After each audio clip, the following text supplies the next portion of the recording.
Global ನಗರವೆಂದೇ ಹೆಸರು ಪಡೆದ ಈ ಬೆಂಗಳೂರು ಭೂಮಿಯ ನಿರ್ಮಾತೃ 1510ರಲ್ಲಿ ಜನಿಸಿದ ಕೆಂಪೇಗೌಡರು ಅಜ್ಜ ನಿರ್ಮಿಸಿದ ಯಲಹಂಕ ನಾಡಪ್ರಭು ಸಾಮ್ರಾಜ್ಯದ ಭವಿಷ್ಯದ ನಾಯಕರಾಗಿದ್ದರು.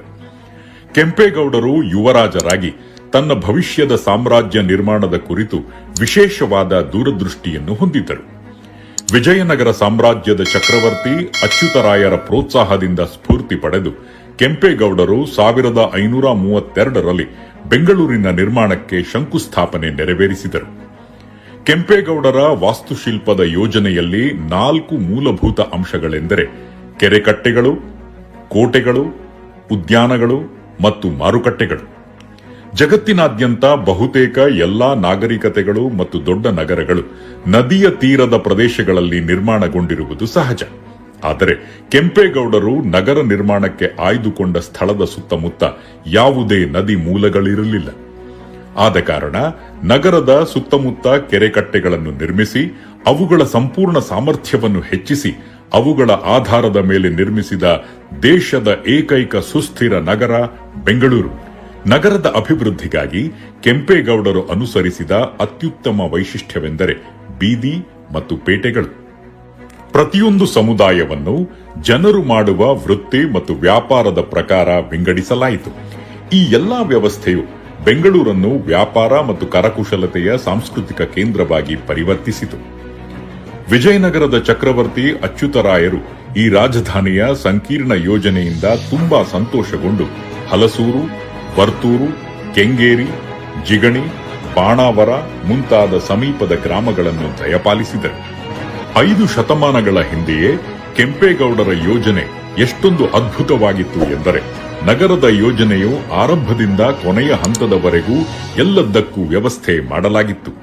ಇಂದಿನ ಬೆಂಗಳೂರು ದೇಶದಲ್ಲಿ ಅತ್ಯುತ್ತಮ ವೈದ್ಯಕೀಯ ಚಿಕಿತ್ಸೆಯನ್ನು ಒದಗಿಸುತ್ತದೆ. ಇಂದಿನ ಬೆಂಗಳೂರು ಜಾಗತಿಕ ಕೈಗಾರಿಕಾ ದೈತ್ಯರಿಗೆ ನೆಲೆಯಾಗಿದೆ ಹಾಗೂ ವಾಣಿಜ್ಯ ಚಟುವಟಿಕೆಗಳು ಮತ್ತು ಉದ್ಯಮಶೀಲತಾ ಸಾಮರ್ಥ್ಯಗಳ ಹಾಟ್ಸ್ಪಾಟ್ ಆಗಿದೆ. ಇಂದಿನ ಬೆಂಗಳೂರು ದಕ್ಷಿಣ ಭಾರತದಲ್ಲಿ ಅತಿ ಹೆಚ್ಚು ಆದಾಯವನ್ನು ಗಳಿಸುವ ನಗರವಾಗಿದೆ. ಜೊತೆಗೆ ಮಿಲಿಟರಿ ಮತ್ತು ನ್ಯಾಯಾಂಗ ಚಟುವಟಿಕೆಗಳ ನೆಲೆಯಾಗಿದೆ. ನಮ್ಮ ಬೆಂಗಳೂರು ಎಲ್ಲೆಡೆಯಿಂದ ಆಗಮಿಸಿದ ಎಲ್ಲಾ ತರಹದ ಜನರಿಗೆ ಸೂರು ಒದಗಿಸಿದ ನಗರ. ಹಲವು ಸಾಮರ್ಥ್ಯ ಹಾಗೂ ಸಾಧ್ಯತೆಗಳನ್ನು ತೆರೆದಿಟ್ಟ ಪ್ರಗತಿಯ ಸಂಕೇತವಾಗಿ ಬೆಳೆದ ನಗರ. ಕೆಂಪೇಗೌಡರ ಕಥೆ ಇದು.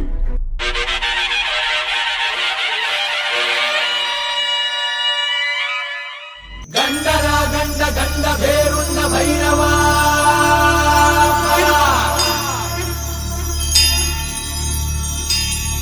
ರಾಜ ಮಾರ್ತಾಂಡ ಧರ್ಮ ಕೋದಂಡ ಭೈರವ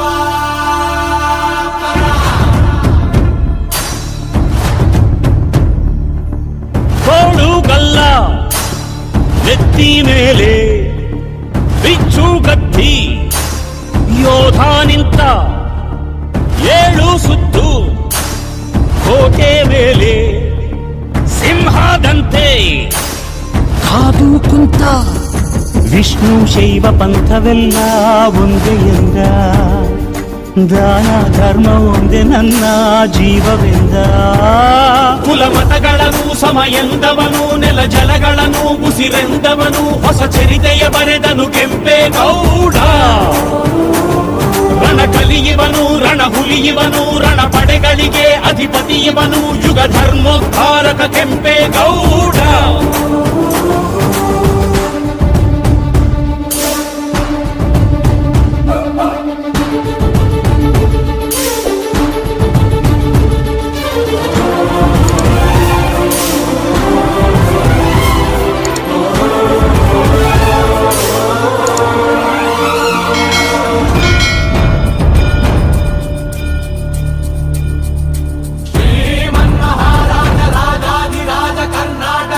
ಕುಲ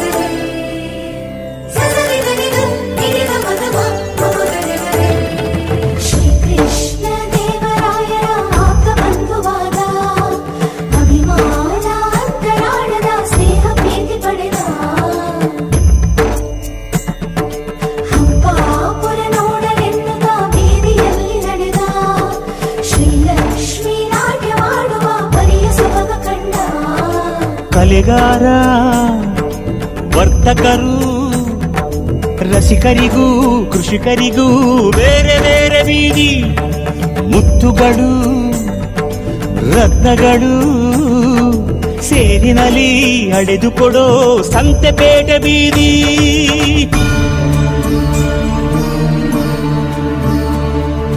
ಭುವಿಗೆ ಇಳಿದ ಅಮರಲೋಕ ವಿಜಯನಗರ ಕಂಡ ಒಡನೆ ಹೊಡೆಯಿತೊಂದು ಮಿಂಚು ಪ್ರಖರ. ನನ್ನ ಗಡಿಯೊಳಗೆ ನನ್ನ ಯುಗದೊಳಗೆ ಇಂಥ ಪ್ರತಿರೂಪ ಇರಲಿರಲೆ ಮಗೆ ಎಂಬ ಹಿರಿಕನಸ ಕಂಡ ಕೆಂಪೇಗೌಡ. ಕಂಕಣ ತೊಟ್ಟನು ಕೆಂಪೇಗೌಡ.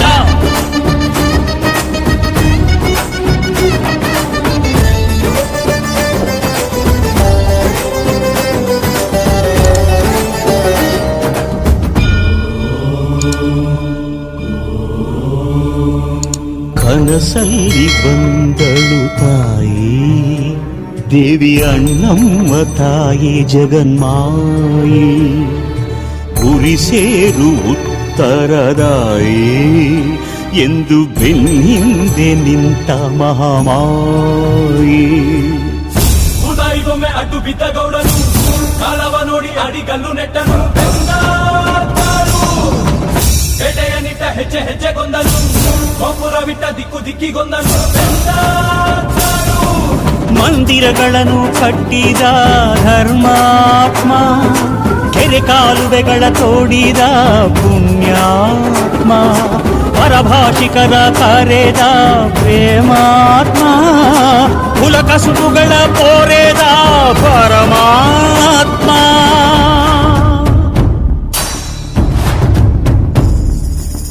ಪೂರ ಕಟ್ಟಿ ಸೂರು ಕೊಟ್ಟ ಆಲ ಬೇಲ ತಾನೇ ನೆಟ್ಟ ನಾಡ ಪ್ರಭು ಎಂಬ ಪಟ್ಟ ಕೆಂಪೇಗೌಡ ಹೊತ್ತು ಬಿಟ್ಟ. ವಿಷ್ಣು ಶೈವ ಪಂಥವೆಲ್ಲ ಒಂದೇ ಎಂದ ದಾನ ಧರ್ಮ ಒಂದೇ ನನ್ನ ಜೀವವೆಂದ. ಹರಿ ಬೆವರ ಹರಿಸಿದನು ಹೊಸ ಹೊಸ ನಗರ ಮೆರೆಸಿದನು ಹೊಸ ಚರಿತೆಯ ಬರೆದನು ಕೆಂಪೇಗೌಡ. ಹನಿ ಬೆವರ ಹರಿಸಿದನು ಹೊಸ ಹೊಸ ನಗರ ಮೆರೆಸಿದನು ಹೊಸ ಚರಿತೆಯ ಬರೆದನು ಕೆಂಪೇಗೌಡ. ನಾಡಪ್ರಭು ಕೆಂಪೇಗೌಡರಂತಹ ಓರ್ವ ಶ್ರೇಷ್ಠ ದೂರದೃಷ್ಟಿಯ ದಾರ್ಶನಿಕನಿಂದ ಪ್ರೇರಿತರಾಗಿ ಓರ್ವ ಮಹಾನ್ ಯುಗ ಪುರುಷನಿಂದ ಪ್ರೇರಿತರಾಗಿ ನಾವೆಲ್ಲರೂ ಮುಂಬರುವ ಪೀಳಿಗೆಗೆ ಭವ್ಯ ಭವಿಷ್ಯವನ್ನು ರಚಿಸೋಣ. ಕೆಂಪೇಗೌಡರ ಹಾದಿಯಲ್ಲಿ ನಡೆಯೋಣ. ಬನ್ನಿ ನಾಡ ಕಟ್ಟೋಣ.